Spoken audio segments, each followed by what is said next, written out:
One year I made 68% because I had cash at the right time. Absolutely. I received this email from a gentleman, and I'll show you my reply, and then I want to elaborate on a lot of these things. Okay. He says, I've been a member of your paid service for 5 months now, but have followed your recommendations off and on for 20 to 25 years. Well, thank you. You have said many times lately that we should see a plethora of setups soon. I have never seen you with a plethora of picks. In 5 months, you've only had 5 stocks that have triggered. That's about one per month. Well, my reply was quality versus quantity. I'm going to also explain to you why we didn't have that many setups. And it's also okay if you have a setup and it doesn't trigger. And it's also okay, again, to sit in cash. In 5 months, I've noticed that your recommendations have hit their IPT quite often. I think all but one did. Once they hit the IPT, they fizzle and we get stopped out. Jury's still out on Clove and ZK. Both of those pretty much hit the IPT and stopped out. We made a little bit more on the second loaf on one of them. We'll take a look at that in 1 second too. If a person would have sold 100% of their position at the IPT, they would have made a lot more money. He is correct. However, if you're not positioning yourself for the potential for unlimited gains, you're not going to make money longer term trading. And you might want to write that down.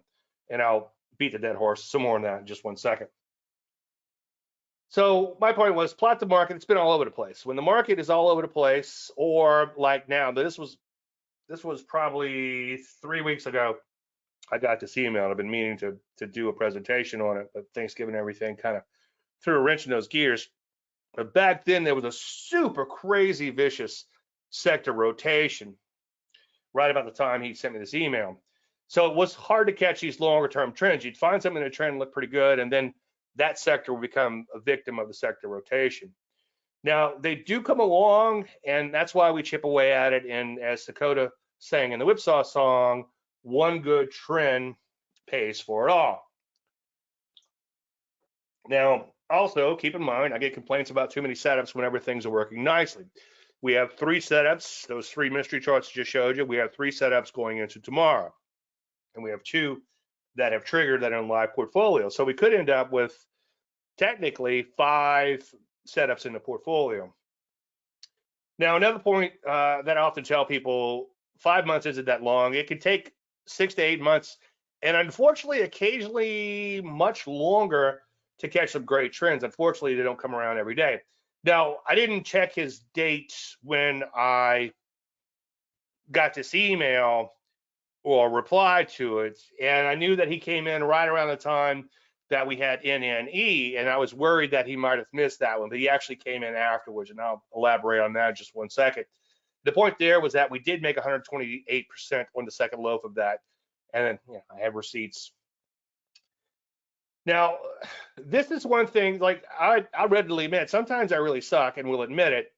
And when I do kind of begin to suck, so to speak, like that, what will happen is I'll take a step back, I'll look at the market, I'll look at the sectors, and then I'll keep looking at those 2,000 stocks every day. And I'll just say, are you trying to make something happen here, Dave? Are you trying to force the issue? And then I'll become more and more and more selective and sort of self-correct. And I think as traders, we all kind of go through that process a little bit. Maybe we try to push the envelope a little bit, make something happen, especially when things haven't worked out that great. But anyway, sometimes I really suck, and I'm fairly proud of that period, even though we didn't have a huge amount of winners. And I think in the back of my head, I was thinking that NNE was part of that string of winners, that one big trade that pays for it all. In fact, that one actually is disappointing because it made this one and done type of move as opposed to going longer term. So my point was that I was especially proud of that period. And again, I thought that big winner was in there too. But also the market, again, being all over the place. We'll talk about that in 1 second. And it was summertime. But this summer wasn't too bad, but summers can be fairly bad. So his point was that all these stocks were hitting the IPT and then coming right back in. Now, as I've said before, when that happens, I get a lot of emails saying, Dave, why not take 100% of the profits at the IPT? Well, the reason is if you do, you'll never catch that occasional big winner, which is important. And if your methodology does not allow, and believe me, I got my ass handed to me not that long ago. I got in one and looked pretty good, I thought, and I lost 90% overnight. Okay. Unless you have the potential to make 100% or 200% or 300% or whatever on a trade, you're not going to pay for those losses. This could take you a long, long, long, long time to pay for them. There's an old, not to be crude again, but there's an old commodity adage that says it's the best. You can't eat like a bird and shit like an elephant. You can't take little tiny, tiny, tiny, tiny, tiny, tiny, tiny pieces and then get your ass handed to you and lose 90% on a trade. Okay. Reverse it to the mean trading, selling options, selling naked options. And I see these idiots. There's some kid, he looks like a kid. he's all over my YouTube feed in his paid advertisements, of course. He comes up with the same old argument. Well, 80% or 90% of the options expire worthless. Well, you know, that 10% will kill you. And Greg Morris makes a really good point. If you, let's say you have a system that's 99% correct, okay? And unfortunately, that 1% could be really bad, okay? And just because the probabilities are low, and believe me, I've seen stuff work a long, long, long, long, long time, years before blowing up. Although, as I've said 1,000 times, people will present me with an anthill type of strategy, and anthills like an ants build little mounds, you know, one little piece at a time. They build this substantial mound, and then one big footprint knocks it all out, and they got to start over. Provided, of course, well, you have to start over. Provided, of course, you have you're not shaken too much monetarily and, more important, mentally. But anyway, getting back to Greg Morris, he equates it to playing Russian roulette with a gun that has like 100 chambers. Okay, well, there's only one out of 100 chance of killing yourself, but that's enough to make you think twice about doing that. And sooner or later, that 1% will come up. So anyway, when chart after chart looks like this, why did I take 100%? Well, that's why, because you need to position yourself to occasionally make a lot of money. Now, when we finally do catch some good trends, and I don't want to make it sound too elusive, but I want to try to keep it real. And, you know, people go out there and get fleeced by these gurus. Come back to me. Let's keep it simple, and I'll show you everything. Let's do this together. But anyway, so when we're blowing through that initial profit target, that's what IPT means, by the way. People are like, you know, Dave, if we just held on 100% of the position, we'd have made so much more money. Why do we hold on 100%? Well, because you don't know, just back it up one slide, you don't know if that IPT is all you're going to get. This way, you put a little money in your account, keeps the lights on, right? While you're waiting on those big winners. And that's the secret to trading, by the way, is biding your time until the big winners come along. And not putting capital into harm's way as much as possible. Some of these stocks you did not recommend, but you took small positions in, like UPB and GRDN. I need to look up UPB. I don't seem to remember that one. I do remember the GRDN, and I did buy that one. I just checked my account, and I do still have half of that, by the way. But Miss GRDN, as it was never brought to my attention, you mentioned it because of light volume, or on these, do you prefer to mention them only in the Facebook group? Okay, the trading service, what I call my core methodology, is a fairly specific methodology. Okay, it's like you need so many bars above the moving average and then a pullback to the moving average, or you need that TKO bar to look a certain way.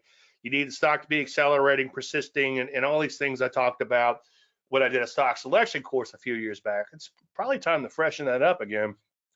I just don't feel like putting the studio back together. It's a lot of work. But anyway, that's a very specific type of methodology.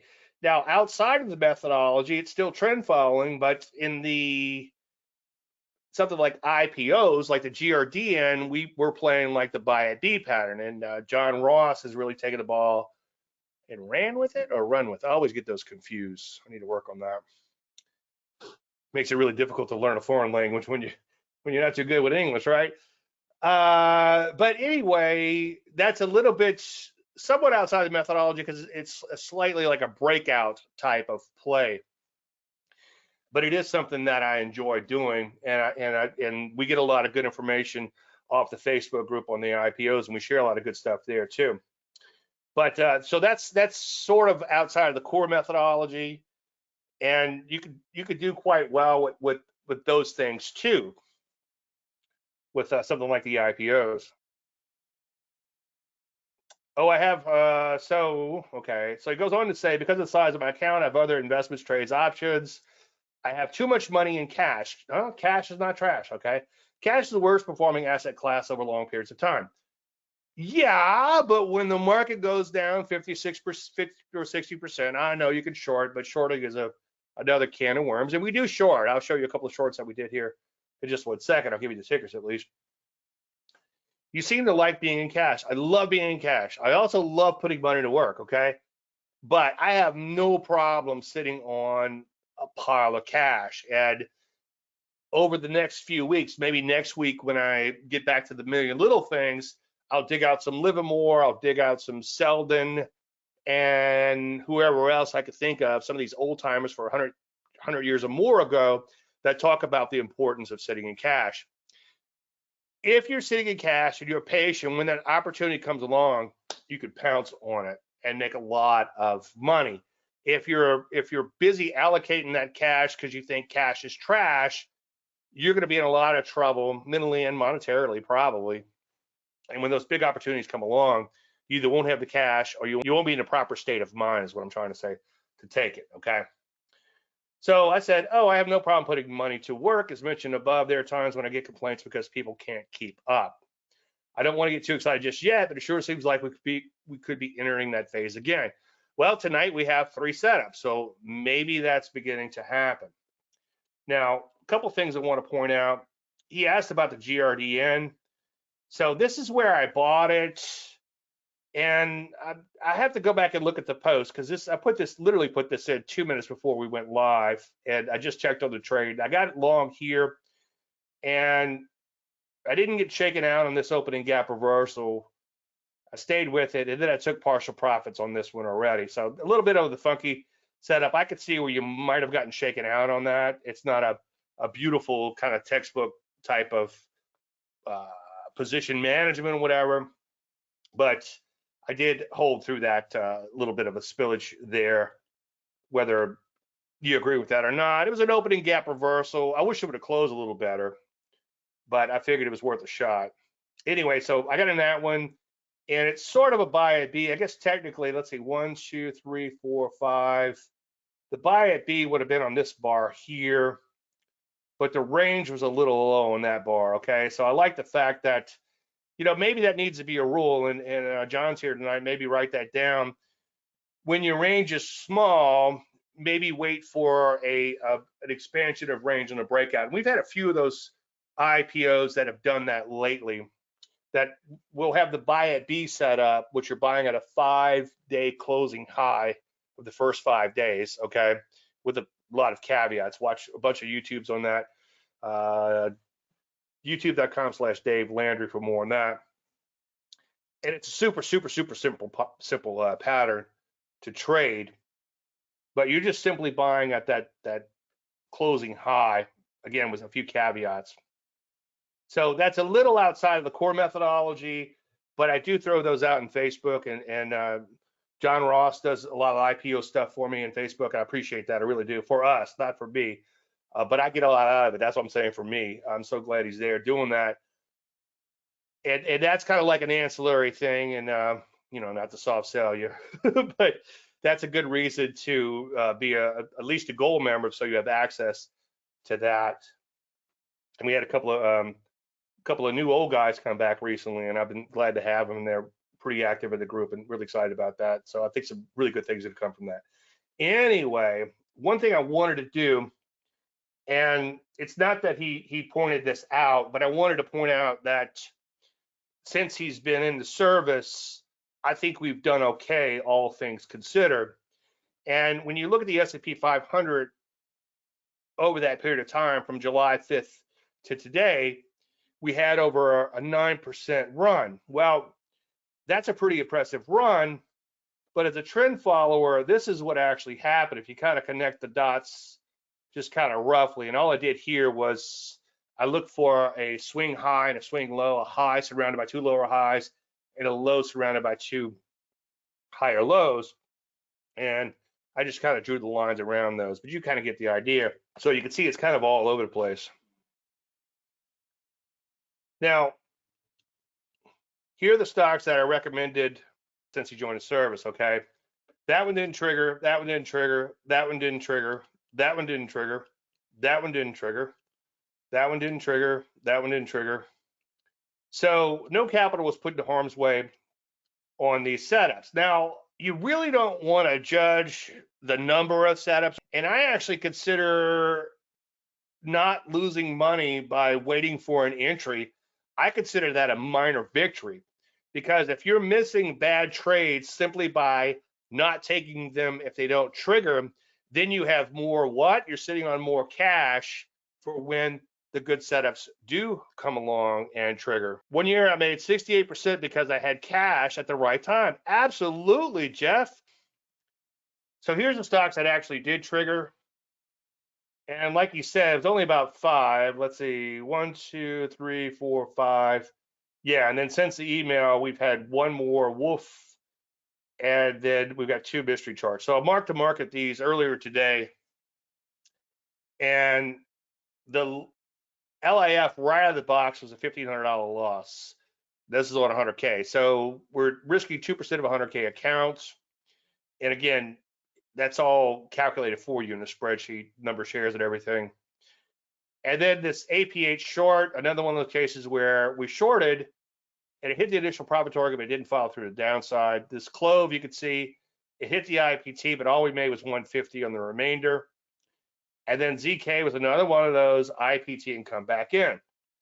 That's okay. Okay, that keeps the lights on, making a little money here and there. And psychologically, it's also a good thing because you're pulling some money out of the market, and it trains you to not only put money in the market, but take some money out of the market.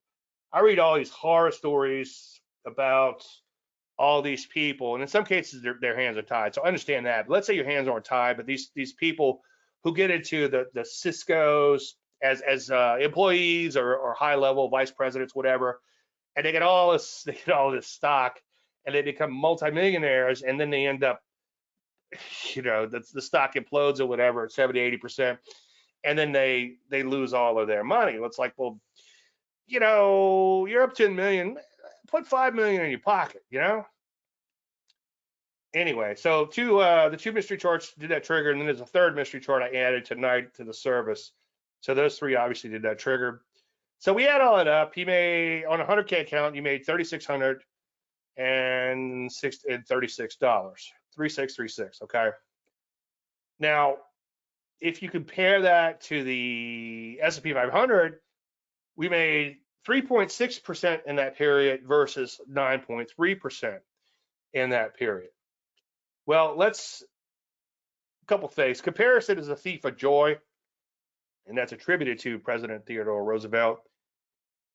And don't benchmark yourself to something like the S&P 500. Yeah, it's nice to beat it, and obviously we want to beat it longer term, and we will, okay? But over the short to intermediate term, there's going to be a lot of times where you're not going to beat it. Compare yourself to yourself. And I feel pretty good about that time period, especially since the market tanked and we shorted it. And then we tried to get on all these trends. And on 3 or 4 of them, we hit the IPT and came back in. We only lost on 1 trade in that entire period.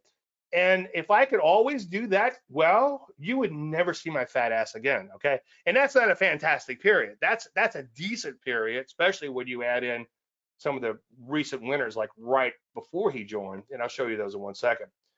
So 3.6% return in this shit ain't too bad, okay? Now, let me warn you, got a little fuzzy math following. So I went back and looked at everything over that period of time. And when I captured the spreadsheet, a few weeks before he signed up, we had caught this NNE move. Now, this NNE move was 127% on the second loaf. Okay. And then we actually kind of beat the system, so to say, because there was a gap higher into the initial profit target. Okay.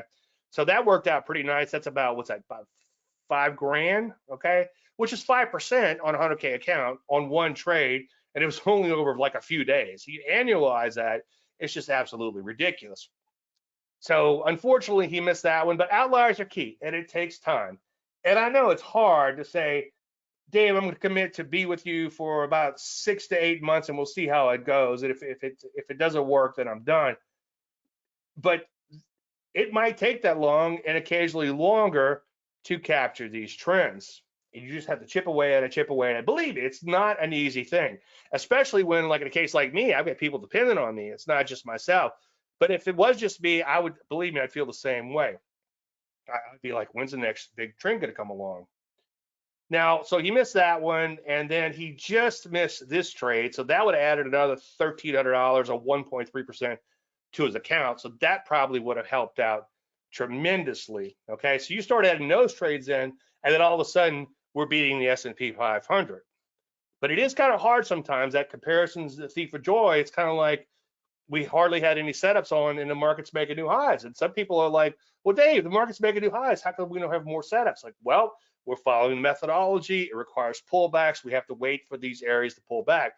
Don't worry, we'll get into them eventually over time. Now, you see there was a loss in here right around 5.9, but that would have been taken care of like a month before we got in this case, 2 months. I just want to show you some of these trades, but that would have been taken care of with these two missed trades, the one on 7.1 and this one here. Now, what I found fascinating was over that entire period, and it's just recently when we had these two setups in the portfolio, $13,667 was the most capital that was used during that period of time. So let's just round that up to 14. So 14K, so the majority of the account, 86% of the account, if my math is right on that, was not used during that time. It's like, well, that's cash, that's trash. Well, you know, you make a little money on cash nowadays, okay? So you could do something with that. And if you do I know it's kind of fuzzy math, but if you look at how much money was put up, you only put up a maximum of $13,000, $14,000 in that period. So you did the math on that, then all of a sudden, that's not a bad return, 26.6% versus 9% for the P's. I know I'm kind of doing fuzzy math, so feel free to beat me up in the comments and I'll see what I could do. Okay. What was the S&P return if you got in and out at the same time? You got in and out stocks you picked, maybe not the 9.3% mentioned. I don't know. So you're saying that if we're getting long a stock, we'd be long the S&P. If we're getting short a stock, we'd be short the S&P. I don't know. It'd be an interesting thing to do, but the point I was trying to make was that wide and loose period of time, even though the market is higher here than it was, yeah, if you're a buy and holder and you just close your eyes, you look pretty smart. But as a trader, there's a lot of zigs and zags in there to navigate. And the thing is, you never know which one's going to turn into the real deal. So again, you have to just keep chipping away at it, okay? So again, cash is not trash. Keeping 86% of your capital out of harm's way while earning a decent return is nothing to sneeze at. And again, that's one of the many reasons why I'm kind of proud of that period, okay? All right, and I would say this, the more a guru tells you in their YouTube ads how much money they make, the less money you're probably gonna make in real dollars when you actually try to do it.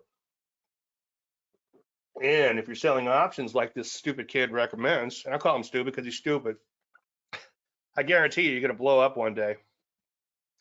As I said 1,000 times, many times I've had people present me with a system, and I explain to them that it has an anthill possibility to it, it has a blow-up characteristic, and they start defending it. And I can always tell somebody who's going to make it as a trader longer term, if they're defending a system that's just because it hasn't blown up, it's not going to blow up, is their mentality, and they're defending it.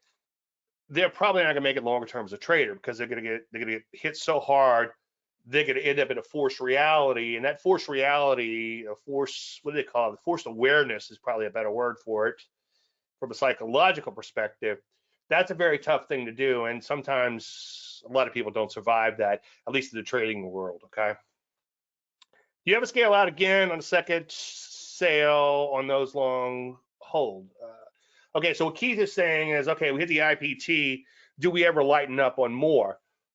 In crypto, what I'm doing is if I'm up 20% in crypto, I take off half, and I'll show you a few of these trades. In fact, let me get that set up while I answer these questions.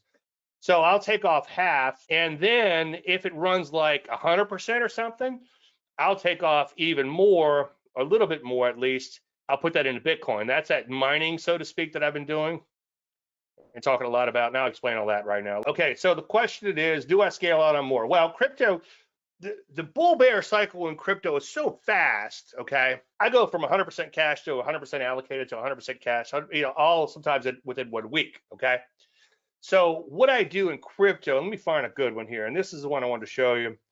So this kid, he wanted to learn how to trade crypto, and what is this, XLM? XLM was moving at the time. So I said, okay, look, this one's making new highs. Let's just buy this one. And then this is a 20% profit target. So I took half off at that 20%. And then I took $25 just for shits and giggles, okay, and stuck it in Bitcoin. And by the way, that has really added up. I mean, when I say really, it's not like a tremendous amount of money, but like 5K or something just by peeling off a little of these shit coins, okay? So I kind of feel like I'm making something from nothing. Initially, I was trading Bitcoin, and I thought I would turn it into a hard asset like silver, it'd be kind of cute or whatever.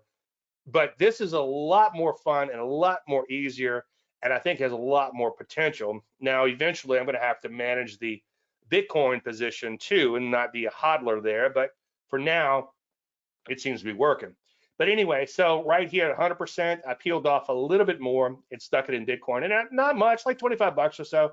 And then right here at 200% or whatever that was, I peeled off a little bit more. I put limit orders in here to take some partial profits at those levels. So yeah, I will scale out a little bit now. Like the NNE trade, that happened so quickly. That was like over a couple of days, and it didn't stick. But if that would have gone up 3 and 4 and 500%, then by all means, yeah, I would have scaled out a little bit more. It just doesn't happen that often in stocks. It's a really good problem to have. What kind of pissed me off with the NNE, and I'm grateful, believe me, that I made money. But if it would have been a little bit more established issue and had options on it, I could have probably done something to possibly have my cake and eat it too, peel off. In a case like that, Keith, let's say it just something just goes straight up. It's going to come back down, and you're going to have the mother of all drawdowns, but you don't lose your position. So what you can do in a case like that is you could sell into that, feed the ducks while they're quacking, right? Which I'm going to talk about in 1 second, but spoiler alert. Do that, and then fritter away a small portion of your proceeds on some just crazy out of the money options. And what's going to happen is you're going to get whacked anyway, so you would lose that same amount of money, okay? But in this way, you're keeping the lion's share, and you're just going to, pardon my French, piss away a little bit of money on those options. I used to have a French friend, and when I would say that, he goes, "Dave, that's not French." He's the same accent for all my friends. One guy actually does sound like that, though.